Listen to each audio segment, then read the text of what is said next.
오늘 영적 강자라는 제목으로 여러분과 말씀을 나누고자 합니다. 한 목사가 이 환자의 임종을 맞으러 병원에 갔습니다. 가족들은 모두 나가고 목사님과 이 환자가 남았습니다. 목사님이 그 환자의 손을 잡고 마지막으로 물었습니다. 마지막으로 하신 말씀이 없습니까? 그저 환자는 괴로운 표정을 막 지으면서 힘들어하는 거예요. 목사님 이제 진짜 가시겠구나. 그래서 너무 다급하게 말하기 힘들면 이 글로라도 써보십시오. 아니면 조용히 내 길이라도 말해주세요. 막 하면서 그 환자에게 종이와 연필을 줘가지고 기다리고 있었습니다. 환자는 몹시 더 괴로워하는 모습으로 막 글을 써내려가기 시작했어요. 그리고 숨을 거뒀습니다. 참 암담한 심정으로 목사님 그 종이를 갖고 병실을 바깥으로 나와가지고 이제 슬퍼하는 가족들에게 우리 환자가 마지막으로 남긴 말들을 읽어드리도록 하겠습니다. 우리의 의로운 형제는 주님 곁으로 편안히 가셨습니다. 이제 한번 여러분들한테 이거를 읽어드리겠습니다. 목사가 종이를 펴고 큰 소리로 읽기 시작합니다. 발치와! 내 호흡기 밟았어. 그렇게 이건 뭐 웃기는 이야기를 제가 아주 여러분들 너무 심각하게 진지하게 들었는데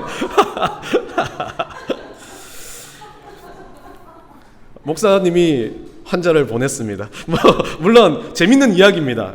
그럼 마지막 우리가 임종을 할 때가 참 중요한 것 같아요. 우리 몇 번 이야기했지만 어느 장로님도 마지막에는 나 예수님 몰라요. 정말 내가 보기에는 신자가 아닌 것 같은데 마지막에는 주님 믿습니다. 마지막이 참 우리는 너무 중요합니다. 그렇기 때문에 마지막에 내가 하는 말 그게 얼마나 중요한지요. 오늘 다윗의 유언의 내용을 여러분들이 읽었습니다. 다윗이 죽으면서 하는 말입니다. 다윗이 죽는 날이 임박하매라고 본문을 시작하고 있습니다. 다윗은 죽는 날을 의식하고 준비하면서 죽었다는 것을 이야기하는 겁니다. 여러분들 죽는 건 정말 귀한 겁니다. 우리가 오늘 죽을지 내일 죽을지 모르지만 우리는 정말 목적이 있다면 죽기 위해서 사는 인생들입니다. 우리의 끝은 죽음이 아닙니다. 그런데 그 죽음을 준비하는 것이 얼마나 중요하냐면 그 끝이 아닌 그 이후를 준비하기 위해서 우리는 죽음을 맞이하는 겁니다. 그래서 그리스도인들에는 우리는 죽음이 행복한 건데 세상의 사람들은 이 죽음을 가지고 가장 처절한 저주처럼 말하기도 합니다. 다윗은 오늘 그 죽음을 맞이하고 있습니다. 내가 죽고 난 후 마지막으로 해주고 싶은 말을 하겠다라는 것입니다. 다윗은 자기가 살아온 인생을 통해서 지금 유언을 하고 있습니다. 다윗이라는 왕 여러분들 잘 아시죠? 얼마나 용맹했습니까? 전장에 가면 좀 덩치는 작았지만 전장에서는 하나님과 동행한다는 그 믿음으로 어디에서든지 승리를 이끌었습니다. 목동으로 시작해서 장수로 시작해서 왕으로 한 국가를 다스리는 리더로 살아갔던 다윗. 정말 파란만장한 인생을 살았던 이 다윗은 인생의 그 한마디로 다윗의 인생을 요약하자면 우리로 봐서는 맞죠. 시편을 지은 다윗, 좀 문학적인 다윗, 은혜가 충만한 다윗, 기도하는 다윗, 여러 가지가 있겠지만 이스라엘 민족이 봤을 때는 용사였습니다. 작고 볼품없는 이 다윗이었지만 사울에 비해서는 얼마나 볼품없었습니까? 그런데 이스라엘 민족에 있어서는 이와 같은 용사가 없었습니다. 적장을 향해서 골리앗을 향해서 다가갔던 어린 시절의 모습만 봐도 그랬고 모든 그 전투에서 다윗은 언제나 선두에 있었습니다. 다윗은 하나님을 믿었습니다. 내가 이 전장에서 죽는다 할지라도 하나님은 나와 동행하시기 때문에 절대 나를 그냥 놔두시지 않는다는 거였습니다. 다윗의 인생을 보면 분명 우리가 깨닫는 것이 있는데 그것 하나는 이 영적으로 뛰어난 다윗이라는 존재 옆에는 언제나 다윗의 뒤를 받쳐주는 넥스트들이 있었습니다. 다윗과 함께 전장에 뛰어들 때 다윗의 대장군이었던 주변의 용사들이 그 다윗 때문에 나도 이 다윗과 함께 다윗이 있으면 나는 믿을만해 라고 다윗을 믿는 사람들이 있었다는 거죠. 결국 이 다윗의 영적인 강한 모습이 주변을 전염시켰습니다. 그러다 보니까 그들이 또 다른 전염병 환자처럼 넥스트가 되고 용사가 되고 대장부가 되었다는 것을 성경에서는 알려주고 있습니다. 여러분 예수를 믿어서 천국 간다는 우리는 확신해요. 믿습니다. 그러면 그 믿음 하는데 우리가 뭐가 있어야 되냐면 다윗과 같은 모습이 있어야 됩니다. 우리의 다음 세대, 우리의 다음이라고 하는 그들에게 우리의 삶을 통해서 천국을 보여줘야 된다는 겁니다. 믿음으로 간다고 말만 하는 것이 아니라 우리는 적진 깊숙이 들어갔던 다윗처럼 우리 삶의 고난과 아픔 환경 가운데 깊숙이 들어가서 정말 입 밖으로는 욕이 튀어나오고 불만이 튀어나오고 잘못이 튀어나오는 그 상황에서도 기쁨으로 그 상황을 맞이하는 모습을 보여줄 수 있을 때 우리 넥스트는 우리의 삶을 통해서 또 다른 다윗과 같은 영적 강자가 되어서 서갈 거라는 것을 저는 믿습니다. 이 다윗의 유언의 말을 통해서 우리는 말의 중요성을 깨닫습니다.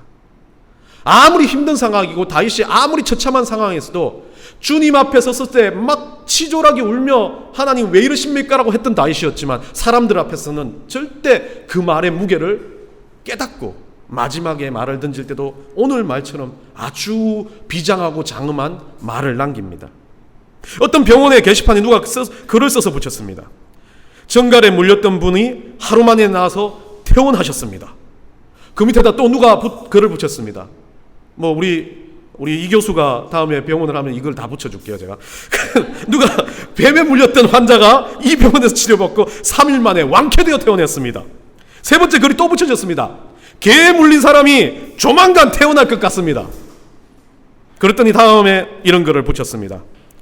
사람이 물린 사람인데요, 아무리 치료해도 회복할 기미가 보이지 않습니다. 참 재밌는 말이지만 뱀도 정갈도 말은 하진 않습니다. 근데 사람에게 물린 사람은 어떻게 해요? 그 말에 물린 겁니다. 그 말에 상처를 입었다는 거죠. 그건 회복되지 않는다는 말을 그렇게 적어놨던 겁니다. 말이 얼마나 중요한지요. 우리가 죽으면서 어떤 말을 하고 죽을까요? 우리가 죽으면서 어떤 말을 남기고 죽을까요? 오늘 다윗의 말로 여러분들이 전한 유언을 통해서 세 가지 여러분들이 영적으로 강한, 나도 내가 죽을 때는 이 다윗과 같은 영적으로 진짜 도전이 되고 열정을 불어넣을 수 있는 그런 유언을 하고 죽겠다라는 마음으로 영적 강자의 조건을 한번 찾아보도록 하겠습니다. 첫 번째, 이 다윗이 죽으면서 했던 말이 솔로몬에게 하는 말입니다. 너는 힘써 대장부가 되라라고 말합니다. 물론 솔로몬에 대해서 국한되어 있는 이야기지만 솔로몬이 아닙니다. 여기서 힘쓰라는 단어는 하자크라는 히브리 단어를 쓰는데 이 하자크라는 단어는 우리 성경 구조는 힘쓰라고 번역했지만 튼튼해지다, 강성해지다, 자라가다, 훈련이 되다라는 뜻입니다. 그리고 대장부라는 단어를 쓰는데 보통 이 히브리 단어로는 대장부, 남자라는 단어를 아담이라고 씁니다. 우리가 말하는 절대 이 아담과 하와 중에 그 아담이라는 단어를 남자라는 단어로 씁니다. 그게 대명사입니다. 보통 남자. 그런데 여기서 쓰는 단어는 레이시라는 단어를 씁니다. 이시라는 단어는 일종의 남자를 지칭하는 건데 남자 중에서 영향력이 뛰어난 사람, 영향력이 있는 사람을 이시라는 단어를 쓰죠. 그 이시라는 단어를 써서 이 단어는 하자크 레이시라는 단어를 쓰는데 그 단어를 다르게 해결해 보면 우리는 힘써 대장부가 되라고 했지만 튼튼하여져서 영향력이 있는 사람이 되라라는 뜻입니다. 우리는 힘써 대장부가 되라는 이 단어를 다르게 생각해야 됩니다. 남자에만 국한된 것도 아닙니다. 영적으로 강해지는 건 네가 하나님 앞에서 힘써 튼튼하게 자라가 주변에 영향력을 끼치는 사람이 되라. 그런 삶을 살아라라고 이야기하는 겁니다. 솔로몬이라는 왕, 중요한 사람입니다. 국가의 수장입니다. 그 솔로몬이라는 아들을 두고 죽어가는 왕 다윗이 말합니다. 너는 그냥 잘 다스리고 지혜 있는 왕이 되는 것이 아니라 그들에게 영향력을 끼치는 왕, 너의 삶을 통해서 사람들이 변화를 일으킬 수 있는 왕, 네가 살아가는 그 삶의 환경을 보고 누군가 놀라서 나도 저 왕처럼 살고 싶다라고 말할 수 있는 그런 존재가 되라라고 말합니다. 여러분, 영향력은 무력만이 아닙니다. 지식만이 아닙니다.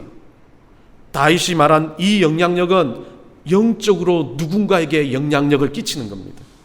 대장부가 되는 건 남성만을 말하는 것이 아닙니다. 하나님의 백성으로서 믿음의 담력을 가지고 어떤 일에든지 굳건하게 하나님 앞에서 살아가는 그 존재를 이야기하고 있습니다. 모세를 훈련시킨 하나님은 모세에게 큰 믿음과 담력을 주셨습니다. 모세는 정말 두려워하는 아주 소심한 가슴을 가진 사람이었습니다. 출애굽기 14장 13절 14절에서 이 모세에게 그리고 그 이스라엘 백성에게 하나님은 명령합니다. 너희는 두려워 말고 가만히 서 있어. 오늘 너희를 위해서 행하시는 구원을 보라. 하나님 그렇게 명령하셨어요. 아무것도 못하는 그 출애굽을 해서 그 이스라엘 민족들을 데리고 광야로 내몰아야 할 그 모세를 향해서 하나님은 이렇게 말씀하셨습니다. 그리고 그 뒤쪽에 가면 14절 그쪽에 가보면요 이렇게 말합니다. 여호와께서 너희를 위하여 싸우시리니 너희는 가만히 있을지니라. 모세야 네가 하는 거 아니야. 모세야 네가 인도내는 거 아니야. 네가 영적으로 강하다면 대신 싸워주는 나를 봐. 이사야 선지자에게도 똑같은 말을 합니다. 여러분들 잘 아시죠? 이사야 41장 10절. 두려워 말라 내가 너와 함께 함이니라. 놀라지 말라 내가 너의 하나님이 됨이니라. 내가 너를 굳세게 서게 하리라. 참으로 너를 도우리라. 참으로 나의 의로운, 여긴 뭐 요즘에 성경에는 의로운 그대로 쓰고 있는지 모르겠어요. 의로운 오른손으로 너를 붙들리라. 우리 하나님 그렇게 말씀하시는 거죠. 육적으로 강한 자가 되는 것이 아니라 영적으로 강한 자, 우리 하나님을 의지하는 자, 약하면서도 어떤 공포를 느끼면서도 내가 그것을 하지 못한다 한다는 그 생각을 할 그 순간에도 우리 하나님이 나의 주인이 되어주시니까, 나의 인도자가 되어주시니까 나는 이 길 가운데서 주님의 뜻대로 할 수 있어요. 솔로몬아 너는 지혜를 챙길 거고 엄청난 부를 가질 거고 뭐 다윗이 그것을 알았는지 몰랐는지 몰라도 솔로몬에게 하는 말이 그겁니다. 끝까지 우리 하나님을 붙들어라. 그게 바로 영적이기로 강한 사람이다. 여러분들 누구나 공포는 느낍니다. 제가 말했잖아요. 두려움이 오늘날 두려움이 종말의 가장 무서운 적이라고. 두려움을 가진 것부터 종말론이 시작되고 그 잘못된 종말론이 그 두려움을 조장하기 시작하고 사단은 인간의 두려움을 가장 강하게 쓰는 녀석이 됐습니다. 그러다 보니까 내가 뭘 할 때 두렵다, 어쩌면 도전하고 싶다, 두려움이 들어오는 순간 그건 사단이 주는 마음이 반반 이상이에요. 모기는 사자에게 공포감을 준답니다. 거머리는 코끼리에게 공포감을 준대요. 저한테도 공포감을 줘요. 어릴 때 거머리가 정말 싫었어요. 파리는 정갈에게 공포감을 준답니다. 거미는 매에게 공포감을 준답니다. 지금 처음 듣는 내용인데, 그러니까 이 동물의 세계에서도 아무리 힘세고 강성하다 할지라도 작은 것 중에 자기에게 공포감을 주는 대상이 있다는 겁니다. 힘이 세고 막강한 것으로 인해서 서로가 공포감을 주는 게 아니라 아무리 약하고 아무리 초라할지라도 누군가에는 공포감이 되고 그 약한 존재도 또 공포감을 느낀다는 겁니다. 그러나 하나님이 주시는 은혜 가운데 서 있는 사람은 두려움이 없어지는 게 첫 번째 요소입니다. 영적 강자가 되는 게 어떤 것에 대해서 두려움을 가질 때 그 두려움이 그냥 이거 못해가 아니라 두려워도 나는 거기 서 있겠으라는 게 영적 강자입니다. 우리가 사는 세상이 결코 만만치 않습니다. 힘들어요. 뒤로 넘어가도 코베 가는 세상이라고 말합니다. 강한 자 위에 더 강한 자가 있고 또 사기치는 자 위에 그 사기꾼을 또 말아먹는 사람들이 있고, 그 사기꾼을 말아먹은 그 사람 위에 뭐가 있냐면 그 사람을 또 잡아가는 사람이 있고, 참 세상이 속고 속히는 사회, 막 그런 말들이 나오고 뭐 뛰는 놈 위에 나는 놈 있다는 말이 나올 정도로 세상은 위에 또 다른 세상이 있습니다. 그러다 보니까 이 세상 가운데 누구나 느끼는 게 일상적으로 내가 평범하게 산다는 건 나약한 것처럼 생각합니다. 그리스도인이 예수님을 믿으면 겸손해진다는 게 꼭 남들보다 치졸해지고 나약해지고 남들 밑에서 그냥 벌벌벌 기는 사람처럼 생각합니다. 아닙니다. 영적으로 강한 사람은 그 사람이 나를 속인다 할지라도 그거 쳐다보고 위에 있다는 거죠. 나를 속인다 할지라도 나는 그 부분에 대해서 하나님의 마음으로 그걸 극복하겠다면 속이는 사람이 더 치졸한 사람밖에 안 된다는 겁니다. 결국 사단은 강합니다. 그걸 이용하니까. 근데 어떻습니까? 그 속이는 사람 마음을 허락한 그 사단보다 강한 우리 예수 그리스도께서 우리의 주인 되어주시지 않았습니까? 우리 하나님이 그 예수님과 동등하게 우리를 아들이라 칭해주시고 딸이라 칭해주시지 않았습니까? 그럼 사단이라는 존재가 하나님 앞에 벌벌 떨고 있는데 우리가 뭐 그거 가지고 두려워하겠습니까? 영적 강자는 이런 어려운 가운데서 하나님이 주시는 눈으로 바라볼 수 있을 때 시작됩니다. 모세의 삶에서도 그랬고 모든 그리스도인들의 삶에서 고난 가운데서 우리 하나님은 강한 영성으로 그들을 살려주시는 은혜를 보게 됩니다. 솔로몬 물론 이 유언을 들었던 솔로몬 말로는 별로 좋지 않았어요. 그러나 이 다윗은 오늘 우리들에게 이 영적인 왕이었던 다윗이 주는 마지막 메시지입니다.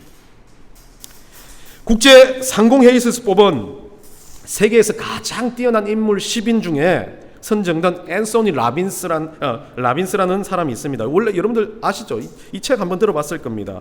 내 안에 잠든 거인을 깨워라. 이 사람은 원래 고졸 출신의 가난뱅이였습니다.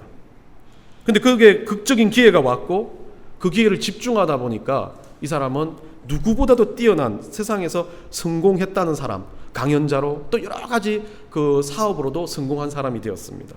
그래서 이분은 자기를 내부 안에 있는 엄청난 거인이 있는데 내가 그걸 깨우지 못했고 어느 순간 그걸 깨고 나니까 내가 많은 사람들에게 영향력을 주는 사람이 되었다라고 말합니다. 그래서 그 사람은 책을 썼죠. 내 안에 잠든 거인을 깨우라. 여러분, 이 사람이 살아갔던 인생을 통해서 저는 물론 이 사람의 인생 가운데서 자기 스스로 발견해서 그렇게 한 것도 있었지만 우리는 내 안에 있는 거인이 아니에요. 내 안에 벌써 성령이 들어와 계시지만 우리 존재 자체가 거인이라는 겁니다. 우리 하나님 그렇게 말씀해 주셨어요. 우리를 가지고 하나님 뭐라고 말하냐면 세상이 감당 못할 존재라고 말합니다. 그럼 어떤 존재요? 세상에서 대빵은 누굽니까? 자기라고 그러면 안 됩니다. 세상에서 최고는 세상을 다스리는 존재 아닙니까? 그 존재가 성경에서는 뭐 이 땅에 타락한 천사라고 말하는 사단이 세상 다스린다 그러지만 아니요. 세상을 다스리게 하나님께서 허락하셨고 우선은 지금은 그 사단의 일에 대해서 하나님 보류하는 이유가 하나 있다면 그리스도인들을 훈련시키기 위한 겁니다. 사단이 공격하면 공격할수록 그리스도인 자라가니까요. 그러면 세상의 진짜 주인은 우리 하나님이시잖아요. 그럼 그 하나님의 자녀가 누굽니까? 우리잖아요. 우리는 세상에서 가장 중요한 거인된 존재고 세상에서 누구보다 뛰어난 하나님의 자녀들이라는 이 개념으로부터 영적 강자는 출발되어집니다. 째째하게 사지 마시고요.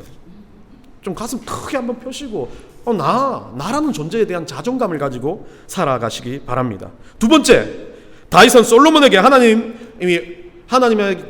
앞에서 유언을 줄 때 하나님의 말씀을 지키라고 말합니다.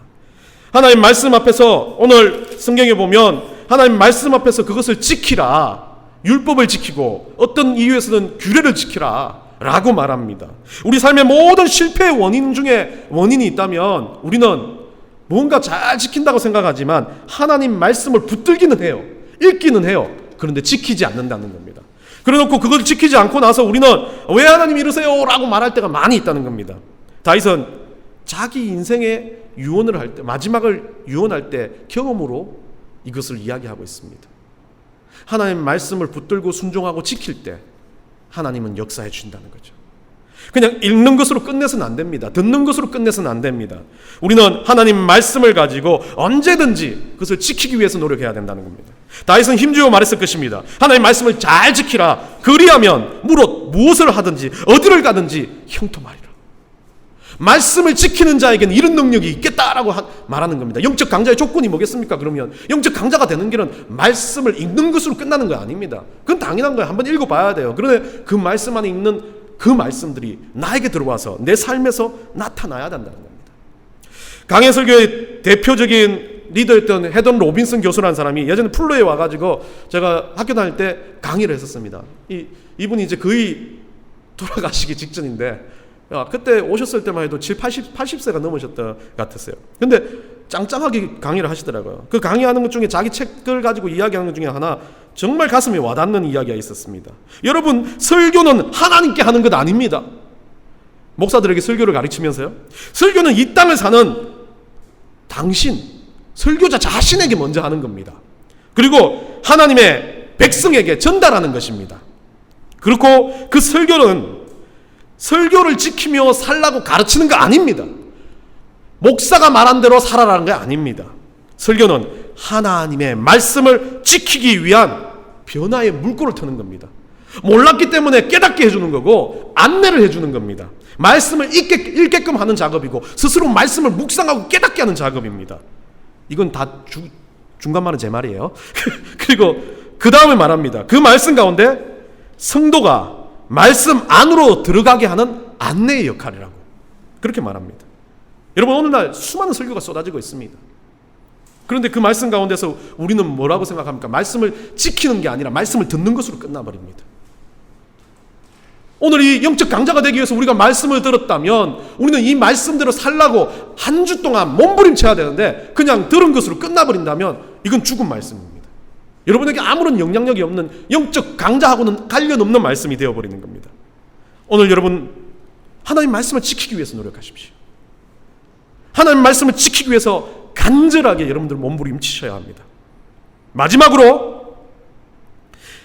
오늘 다윗은 뭐라고 말하냐면요, 4절에 가서 이렇게 말합니다. 만일 내 자손이 그 길을 삼가 마음을 다하고 성품을 다하여 진실이 내 앞에 행하면 이스라엘 왕위에 오를 사람이 내게서 끊어지지 아니하리라 하신 말씀을 확실히 이루게 하시리라.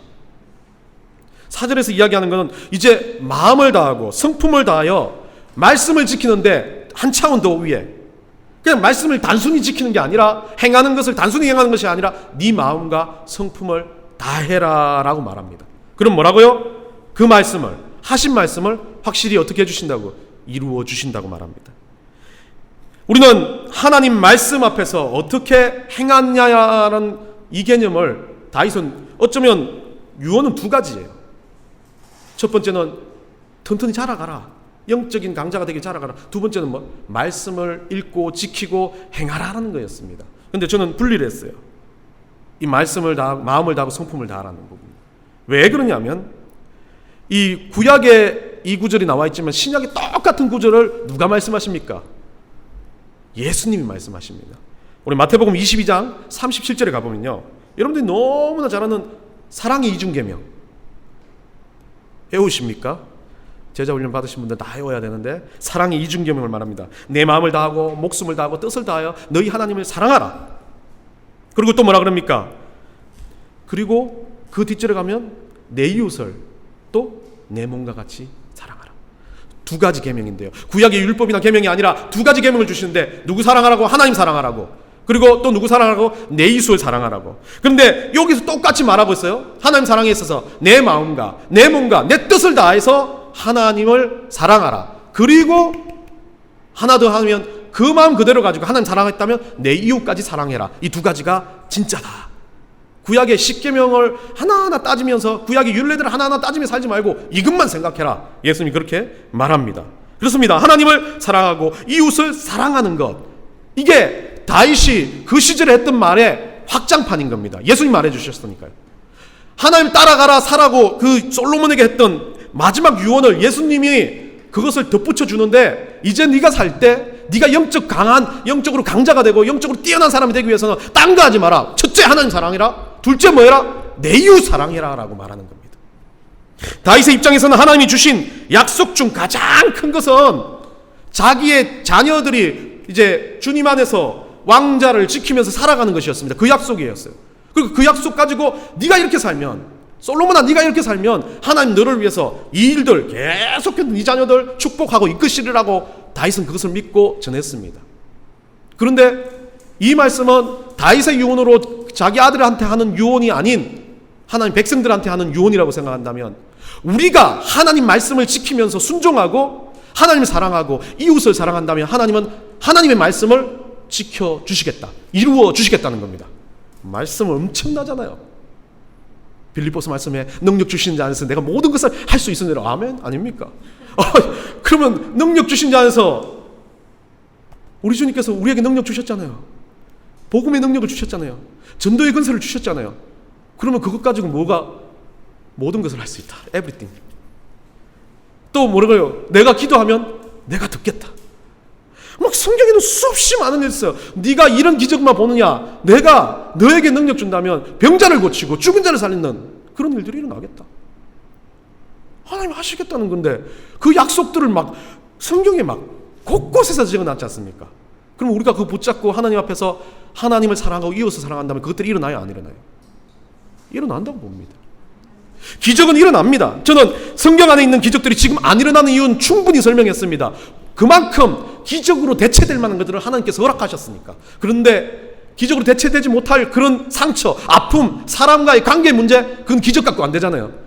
심리치료사가 아무리 간다고 해서, 제가 어제 우리 황지사님하고 이건 예입니다. 머리 짓덮고 싸웠는데 심리치료사는 아무리 갖다 놔도 둘이 대면하지 않으면 해결이 안 돼요. 근데 하나님은 그 관계성에서 뭐를 해결해줘요? 황 집사님과 나의 관계의 마음부터 해결해요. 어떻게 해결할까요? 둘이 회개기도 하잖아요. 막 울다 보면 내가 잘못했네 울면서 전화하면서 집사님 목사인데 죄송합니다. 이거부터 시작된다는 거죠. 그런데 세상에서 어떤 의학, 어떤 처단을 갖다 놔도 해결되지 못하는 문제도 우리 하나님은 해결을 하시겠다는 겁니다. 그게 기적의 능력인 거죠. 영적 강자가 되는 거, 먼저 튼튼해지는 겁니다. 먼저 자라가는 겁니다. 주변에 영향이 있는 사람이 되어가야 합니다. 그리고 그러기 위해서는 우리 가운데 성숙되기 위해서 말씀을 읽고 기도하는 것이 우선되어야 됩니다. 그리고 그 말씀들을 갖고 우리가 행해야 합니다. 어떤 식으로요?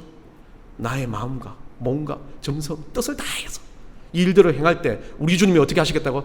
성훈아, 내가 너한테 준 이 말씀 구절구절 약속했던 이 말씀 다 이루어줄게.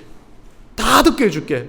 네가 이 땅에서 매면 내가 하늘에서 풀게 해주겠다는 그 베드로에게 했던 그것들도 내가 너한테 들어줄게. 왜? 베드로에게 한 약속이 너한테 한 약속이니까. 하나님 백성한테 했던 모든 약속들 내가 다 들어줄게. 기도하면 내가 듣겠다? 아니면 그 모든 일에 네가 말씀을 갖고 세상 곳곳으로 나아갈 때 내정인일 때 사도행전 1장 8절에서 했던 그 말씀처럼 우리 마태복음 28장에서 했던 복음의 정인이 되겠다라고 말씀하셨던 것처럼 너를 통해서 구원의 역사를 이루겠다? 다 이루어줄게. 네가 영적으로 이렇게 강해지고 훈련되고 성장하고 사랑하는 마음으로 하나님 사랑에 모든 것을 걸었을 때, 이웃사랑이 모든 것을 걸었을 때 이거 해줄게. 궁극적으로 너를 써줄게. 떡볶이집도 아닌 걸 교회는 왜 모를까라는 이 글을 쓴 뉴스엔조이 옛날에 제가 읽었던 글이에요. 갑자기 생각이 났어요. 왜냐하면 어제 저기 이마트에 가보면 이 사람이 있어요. 동그라미 대 떡볶이. 동그라미 대 떡볶이 집의 대표인데 김상현 대표라는 사람이에요. 처음 시작할 때. 지금 조금은 옛날 모습과 달리 좀 상실이 됐어요. 자신이 가게를 찾아준 한 남학생이 김밥 한 줄을 들고 들어와 굉장히 죄송하다는 표정을 김밥과 같이 떡볶이를 먹어도 되냐고 물어봤습니다. 근데 이 대표가 그때 하면서 생각한 게 당연히 먹어도 되죠. 감사합니다. 들어오세요. 들어온 것만 해도 감사한데요. 그렇게 이야기해서 이 사람이 국대떡볶이 사장이 그 대표가 했던 슬로건 중에 하나가 외부 음식 반입이라는 거죠. 그것을 적어놨다 그럽니다. 표로. 그래가지고 국대떡볶이의 사원은 같이 오래라는 사원으로 시작을 했답니다. 이처럼 떡볶이집도 아는 걸 이 사람이 물론 예수를 믿고 안 믿고는 모르겠어요. 근데 떡볶이집도 알고 있어요. 우리는 동력하면서 하나님 나라를 위해서 같이 오래 가야 되고 외부에 대한 것이 열려 있어야 되는데 교회가 상당히 사랑한, 특히 이웃사랑에 대해서 배타적이라는 겁니다. 우리 한국 교회가 이거를 못하고 있어요. 천주교가 너무 잘 감당해가지고 이태석 신부님 같은 분들이 저 수당 같은 데 가가지고 그런 정말 대단한 일들을 할 때 기독교인들 중에는 또 그거 가지고 말이 많아요. 기독교인들 중에서 정말 열심히 순교자로 사는 인생들이 많지만 그들의 삶에 대해서 돌아보는 교회가 없습니다. 왜 다음은, 뒤는 그들을 위해서 우리 교회가 뭘 해야 될지를 고민하지 않는다는 겁니다. 저는 그래서 우리 교회가 넥스트라는 이름으로 그걸 고민하는 겁니다. 우리 자녀들을 어떻게 키울까 고민하고, 우리 자녀들이 세상에 나가서 어떤 그리스도인이 될까 고민하고, 이 자녀들이 세상의 곳곳에서 그 선교사님들을 어떻게 도울까 고민하고, 아무렇지 않은 우리 아들이 커가지고 잘못 말하면 안 돼요. 커가지고 어떤 거룩한 용사가 될 건지를 고민하는 거, 그게 우리가 할 일인데, 교회들은 그거 하지 않고 건물에, 상황에, 환경에, 사람에 집중해버리니까 그 사람이 성장하는 게 집중하는 게 아니라 관계에 집중해버립니다. 우리 하나님은 그렇게 말하잖아요. 우리 다윗도 그렇게 말했습니다. 유언할 때 올인해. 네 거 다 가지고 하면 솔로몬아 너 살려줄 거야. 우리 대대손손 살려줄 거야. 하나님이 하시니까. 그럼 우리도 해야죠. 우리 거 다 걸고 이거 낚싯대 때문에 집중하고 교육하고 관리하고 정말 세계 곳곳에 학교를 만들고 선교센터를 짓는다. 집중하면 되겠죠. 안 돼도 돼요. 그게 비전은 아닙니다. 하나님 그거 하라고 명령을, 야 너는 지금 당장 일어나 저기 가가지고 라피에스타를 다 점령해라 이런 말 하지 않아요. 우리 하나님. 이단들은 꼭 그렇게 생각해요. 빨간 옷을 입어라, 파란 옷을 입어라. 그거 안 해요. 물론 희망은 주세요. 라피에스타. 저기 교회가 들어가면 대단하겠네. 한 번도 제가 이때까지 본 것 중에 메가박스 밑에 교회가 있는 건 본 적이 없습니다. 또 이렇게 설교하면 저기 가는 거 아닌가 모르겠는데 그렇게 아니요 이거 그 옆에 제가 더 좋아하는 장소도 있어요. 엄청난 장소도 있고 막 하나님 기도해요. 그러면 막 예전 땅 밟기 기도한다고 막 해가지고 막 들어갔다 감사해요. 막 하나님 하시는 거 맞습니다. 기도한 대로 응답하시니까요. 그런데 우리는 조금 달라야 됩니다. 내가 그 건물에 들어가는 이유, 내가 조금 더 좋은 환경에 들어가는 건 우리가 교회 예배 환경이 좋아지는 걸 원하지 않습니다. 다음 세대를 키우는 환경에 저는 올인하고 싶습니다. 이 아이들이 좋은 환경을 받아서 더 좋은 것들을 받을 수 있고 더 좋은 선생님들이 들어와서 더 좋은 교육을 받을 수 있다면 저는 그거 하겠습니다.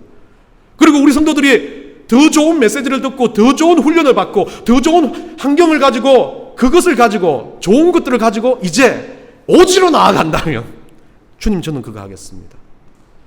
다윗이 유언한 게 이겁니다. 영적 강자는 이겁니다.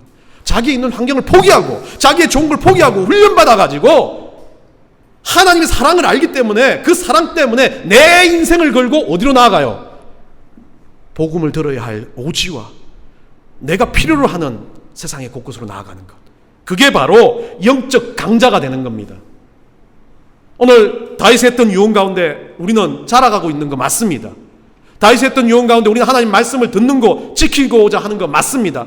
그럼 이제 그 마지막 부분에서 그것을 위해서 우리가 모든 것을 걸고 마음과 뜻과 정성을 다해서 일을 하되 우리는 하나님이 우리 넥스트를 통해서 이 일들을 이루어 가실 역사를 믿고 함께 마음을 모아서 우리 스스로도 자라가며 우리 자녀들이 자랄 수 있는 기반을 마련할 수 있다면 그게 바로 다윗의 유언에서 영적 강자가 되는 조건을 우리가 이루어가는 것입니다. 그렇다고 해서 여러분들 또 오해하지 마십시오. 성경에서 여러분들 보고 얘들 잘 키운다고 천국 가고 안 가고 막 당신이 영적으로 강하다라는 거 말하지 않습니다. 그런데 제가 충분히 여러분과 같이 가고 싶은 목표가 이거라는 이야기를 하고 여러분들은 말씀을 보고 말씀을 지키고 말씀대로 살아가시기를 간절히 축원합니다.